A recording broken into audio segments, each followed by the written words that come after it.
Olá, amigos do Agora Eu Passo e do Quartel-General. É um imenso prazer estar com vocês mais uma vez. Hoje falando sobre um pouco sobre as súmulas do STJ, do STF a respeito da falta grave ou súmulas importantes aí para nós, posicionamentos importantes. Vamos lá começar com o primeiro aqui, que fala sobre a individualização da conduta. Vamos supor que existam diversos presos, vários presos do pátio de banho de sol, e eles estão cometendo uma determinada falta de natureza grave. Nós temos para a caracterização da falta grave, temos a necessidade de individualizar a conduta de cada um desses presos.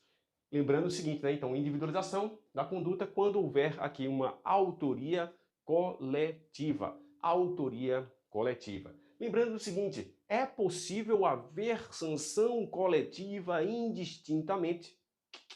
Não. Indistintamente não. Deve haver a individualização da conduta e da sanção de cada um desses presos. Perfeito? Tranquilo. Vamos para a próxima. E se houver o quê? Uma sanção coletiva, ou melhor, para falar a verdade, se houver o quê? Um preso, ele for punido por ato praticado por outro preso. Nós temos aí que está sendo ferido o quê? O princípio da intranscendência. Princípio da intranscendência, que também pode ser chamado de princípio da pessoalidade ou personalidade. Lembram disso aqui lá em Direito Constitucional? Vocês estudaram isso lá em Direito Constitucional. Princípio da intranscendência da pena, princípio da pessoalidade da pena, princípio da personalidade. Prosseguindo, nós temos que em relação a essas palavras aí, em relação a esses atos, nós temos que a palavra do agente já basta para caracterizar aquela situação de falta grave, uma conduta indevida. Por quê? Porque as palavras dos agentes gozam do que chamamos de presunção de veracidade ou presunção de legitimidade nas palavras do Superior Tribunal de Justiça. Vocês estudam muito bem lá em Direito Administrativo, a presunção de legitimidade, veracidade, autoexecutoriedade, né, entre outros atributos lá. Nós temos aqui que a desobediência aos agentes, vamos lá, deixa eu passar aqui para vocês, desobediência aos agentes constitui por si só o quê? Uma falta de natureza grave.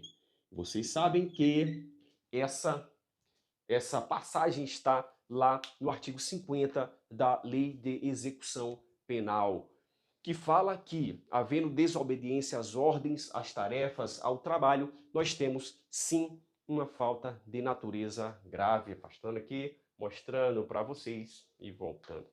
Será que, em relação, por exemplo, a uma conduta que gere uma lesão em um outro preso, será que é necessário o quê? O exame de corpo de delito. Eu vou colocar isso aqui nas palavras do Superior Tribunal de Justiça. Vou colocar aqui, nas palavras do Superior Tribunal de Justiça, nós temos que não há necessidade de exame de corpo de delito, não há necessidade, vou colocar um X aqui, apagando esse exame de corpo de delito, não há necessidade de exame de corpo de delito para caracterização de falta de natureza grave. Falei para vocês anteriormente que é importante que vocês memorizem o artigo 50 da Lei de Execução Penal e o artigo 51. O artigo 50, ele fala sobre as faltas de natureza grave para aqueles que estão na sanção lá, pena privativa de liberdade, no cumprimento de pena privativa de liberdade. Já o artigo 51, ele está relacionado àqueles que estão em penas restritivas de direitos. É importante vocês conhecerem essa informação, pois na prova pode vir perguntando sobre o artigo 50 e falar que o preso que está né, no cumprimento de pena privativa de liberdade, comete uma daquelas situações. Então, fique ligado aí para não misturar uma coisa com a outra. Ainda em relação à falta grave, nós temos a importância do artigo 52 da Lei de Execução Penal. Leiam com muito carinho nessa última hora aí sobre o regime disciplinar diferenciado previsto no artigo 52 da Lei de Execução Penal. Nós temos lá que para a caracterização do que para ser submetido ao regime disciplinar diferenciado, o preso deve cometer, a princípio, a primeira situação, um crime doloso, que constitui uma falta grave, e que ocasione subversão à ordem e à disciplina do estabelecimento penal. Lembre-se que o RDD, ele é decidido, aplicado pelo juiz. Pelo juiz. Não é pelo diretor, é pelo juiz. E lembre-se de todas as características do RDD previsto no artigo 52. Uma alteração importante trazida pelo pacote anticrime é a questão do banho de sol de 2 horas. E teremos no pátio de banho de sol até 4 presos. Lembrando que eles não podem ser presos no mesmo grupo criminoso. Lembre-se disso, muito importante. Nós temos que, em relação ainda ao RDD, as visitas quinzenais de 2 pessoas. 2 pessoas, e aí fala-se que ela deve acontecer em um local que impeça o contato físico e também a transmissão de objetos, né? Visitas aí muito importante. Lá na portaria 157 nós temos algumas informações sobre essa visita e também na lei 11.671 temos informações importantes sobre a visita. É importante vocês colocarem da seguinte forma: o que é portaria 157, que temos lá visita em parlatório, visita em pátio de visitação e também visita por meio de videoconferência. Visitas na Lei 11.671, que fala sobre a inclusão e transferência dos presos para o estabelecimento penal federal. Lá nós temos visita em parlatório, visita por meio virtual. E também temos as visitas lá na Lei de Execução Penal.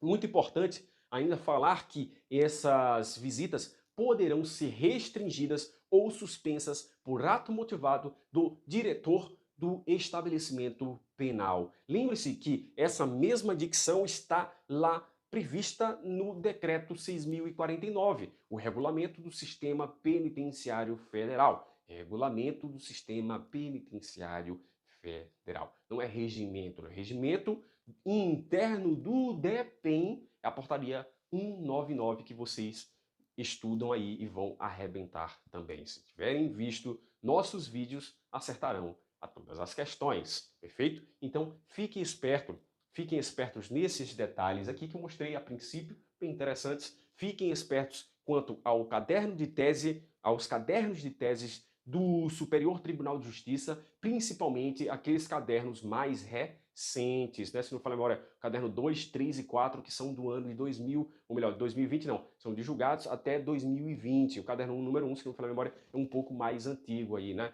Então, muito espertos aí quanto a essas informações, beleza? Vocês estão se preparando aqui no melhor curso do Brasil. Agora eu passo, vocês tiveram a melhor lei de execução penal, o melhor bloco número 3 de todos os cursos do Brasil. Não estou falando de mim, estou falando da professora Vanessa, que passou as informações mastigadinhas para vocês. E aqui vocês viram também no nosso quartel-general, aí eu fui autorizado, né, para falar a verdade, fui autorizado a utilizar o Agora eu Passo aqui, o uniforme do Agora eu Passo, também no quartel-general, sem problema nenhum. Estamos juntos, unidos para combater o bom combate, ok? E vocês viram também aqui no quartel-general o que informações muito importantes, através de vários vídeos que eu postei aí com todo o carinho do mundo para vocês terem as melhores informações e também para termos essa interação aí que foi muito valiosa nessa reta final, nessa preparação para o concurso, aí interagimos bastante e é importante interagirmos sempre para poder caminhar e vencer. ok? Então, muito obrigado a todos vocês e até a próxima.